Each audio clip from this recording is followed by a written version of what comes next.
Media Lapsi.al ka publikuar ditën e sotme një artikull ku flet për një përgjim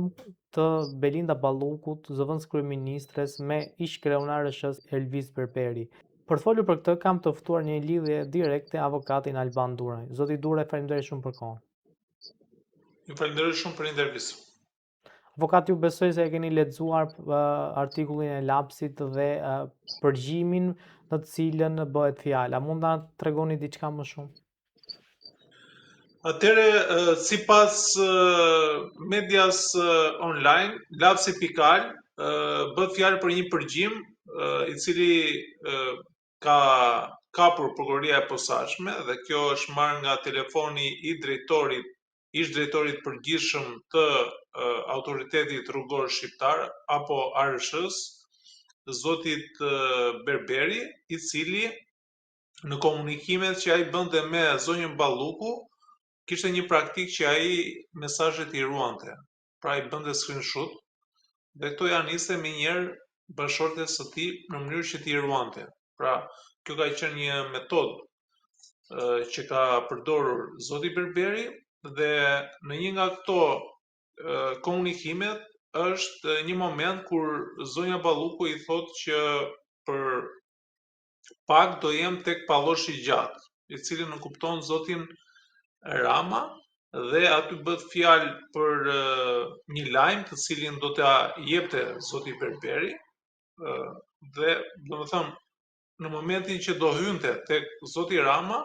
kjo do t'i shkruante, do t'i thoshte, do t'i bënte një sinjal që ai ta kuptonte që po futej në takim me zotin Rama dhe e kishte programuar që pas disa minutave dhe konkretisht pas 5 minutave apo 10 minutave, se nuk jam shumë i qartë, por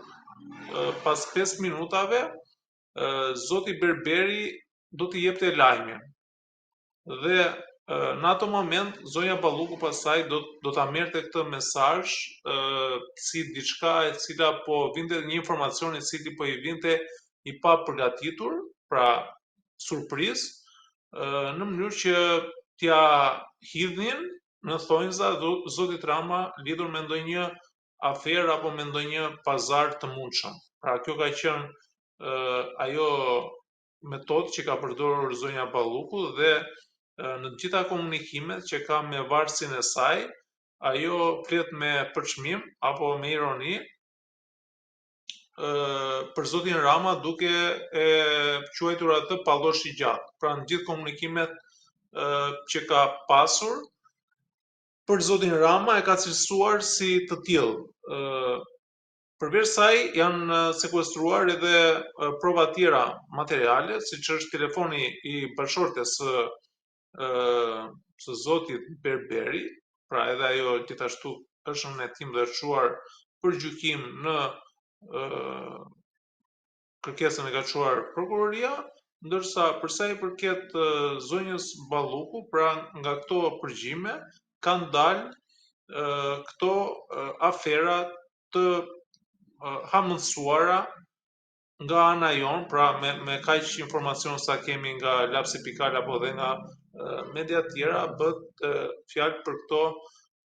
le të themi metoda që kanë përdorur zonja Balluku me varësit e saj. Megjithatë, ne ende nuk kemi një informacion zyrtar, sepse deri tani në këto momente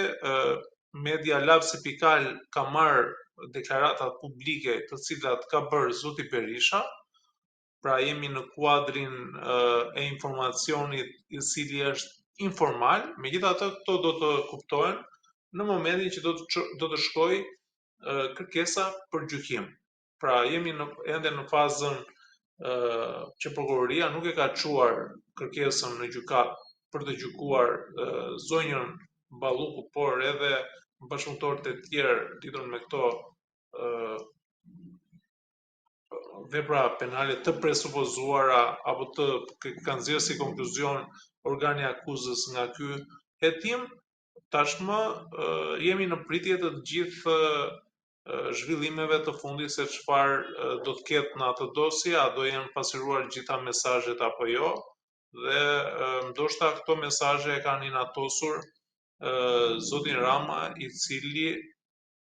duket i tradhtuar nga zëvendësja e tij zonja Balluku. Këto mesazhe në formë po themi të zbardhura nga Spaku duket se janë pjesë e dosjes. A mendoni që duke i parë zoti Rama këto mesazhe do ketë një qasje tjetër ndaj Ballukut apo do besoj verbërisht tek varësja e tij, pra te zëvendësja e tij zonja Belinda Balluku. Pra si do jetë qasja e zotit Rama tani e tutje?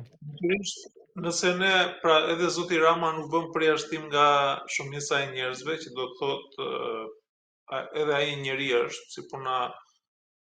e çdo një njeriu apo qytetari normal, që do të thotë ka dhe emocione,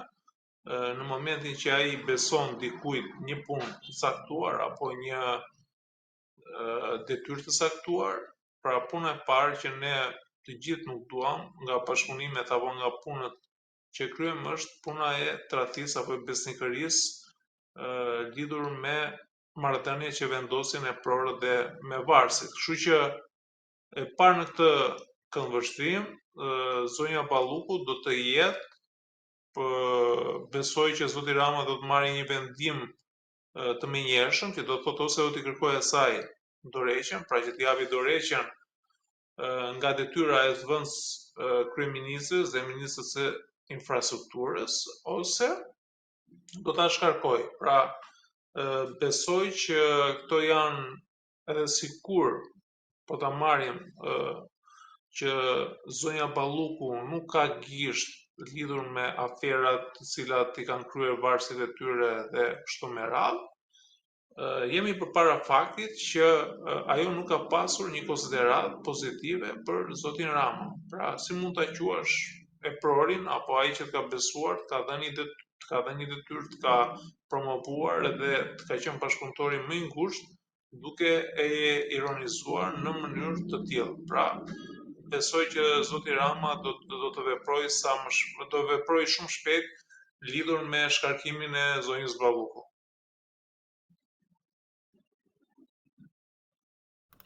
Avokat, çfarë mendoni se do të ndodhë në raport me drejtësinë me zonjën Balluku? Për momentin zonja Balluku është në fazën që asaj i është komunikuar vepra penale për sa i përket shkelja e barazisë në tendera, e cila është një vepër penale që ka në maksimum dënimin prej 5 vitesh, është një vepër relativisht e lehtë për gjithë humbjen, pra nëse do ta marrim se çfarë ka humbur buxheti i shtetit apo qytetarët shqiptar lidhur me këtë vendimarrje, pra të zonjës Balluku apo bashkëpunimit që ajo mund të ketë pasur, pra se si ka kryer këtë shkelje të barazisë në tendera apo jo, ne do ta shikojmë, përderisa nuk kemi një kërkesë zyrtare nga ana e organit të akuzës se si e ka argumentuar apo si ka konkluduar lidhur me kryerjen e kësaj vepre penale. Pra, nëse kemi të bëjmë vetëm me mesazhe apo komunikimet që i ka sjellë, sepse zonja Balluku nuk ka qenë pjesëmarrëse asnjë prej grupeve të punës që organizonin tenderin publik. Që do thotë nga ana ligjore, nga ana formale, nuk është se ka ndonjë përgjegjësi kur e shikon pa ju futur dosjes së Spakut. Por, nëse ajo ka një komunikim me varësit e saj lidhur me mënyrën se si është kryer, pra si janë zhvilluar gjitha këto procedurat e tenderimit, patjetër që ka përgjegjësi penale. Nëse ka përgjegjësi lidhur me shkeljen e barazisë në tenderave apo jo, është për tu parë, nëse jemi përpara faktit të ndikimit të paligjshëm apo jo, pra sepse mund të jetë edhe ndikim i paligjshëm lidhur me varësit e saj, apo jemi edhe përpara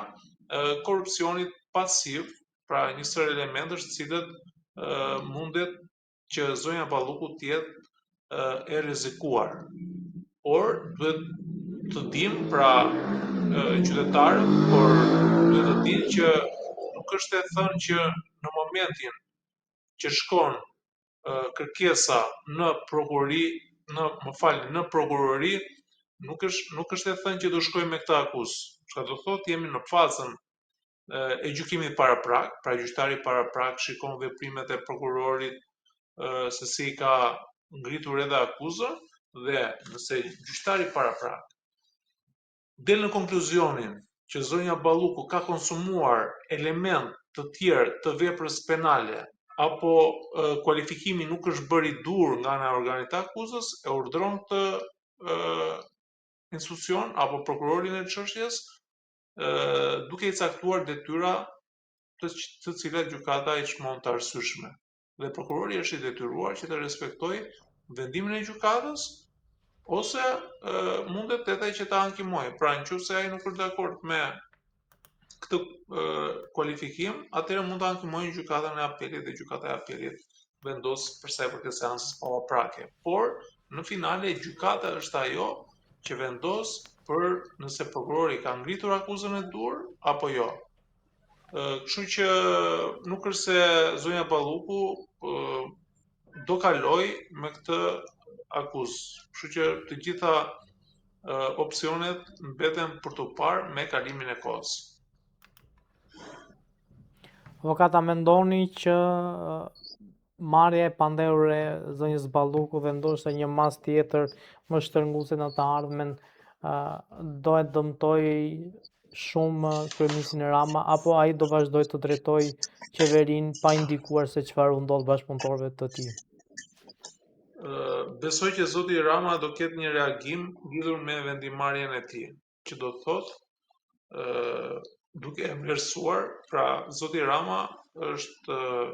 në mënyrë sistematike kryen le të themi anketime apo exit poll për sa i përket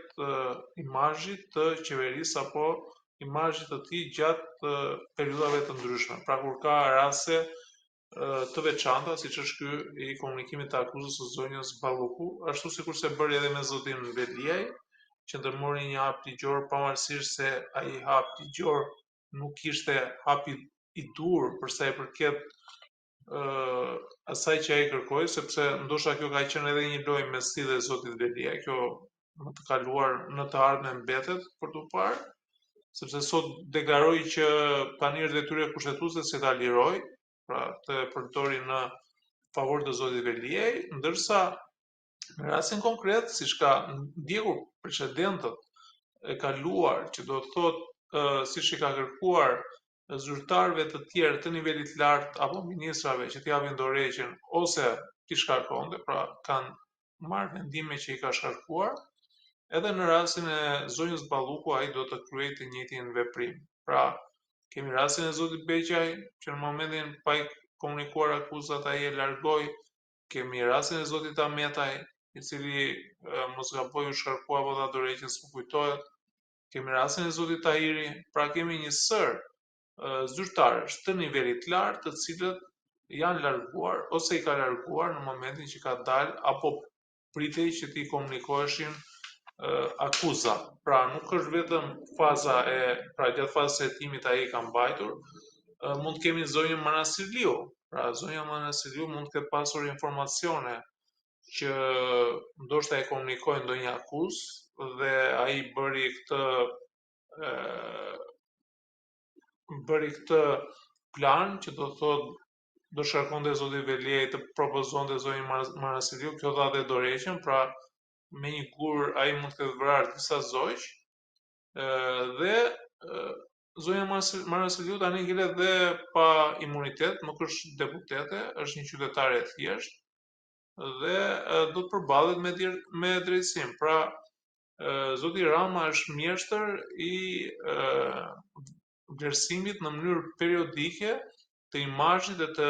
impaktit të veprimeve të tij në opinionin publik. Kështu që mua nuk do të më surprizonte edhe një shkarkim publik mes tij dhe zonjës Balluku. Pra ndoshta ai kërkon që ta marrë ai veprimin, kjo pa edhe gjatë ceremonisë zyrtare që u zhvillua, që zonja Balluku u la me një anë nga veteranët e Partisë Socialiste, do të thotë nga ata të cilët nuk ishin të angazhuar në qeveri, dhe ishte në krahun e majt të zotit Rama. Kurse në krahun e djathtë ishin gjithë ata ministrat të cilët kanë marrë besimin e zotit Rama. Avokat, faleminderit shumë për gjithë informacionin që përcollët këtu në VIP Magazin. Ishte kënaqësi. Ju falenderoj shumë për mundësinë që më jepni. Faleminderit, është kënaqësi gjithmonë.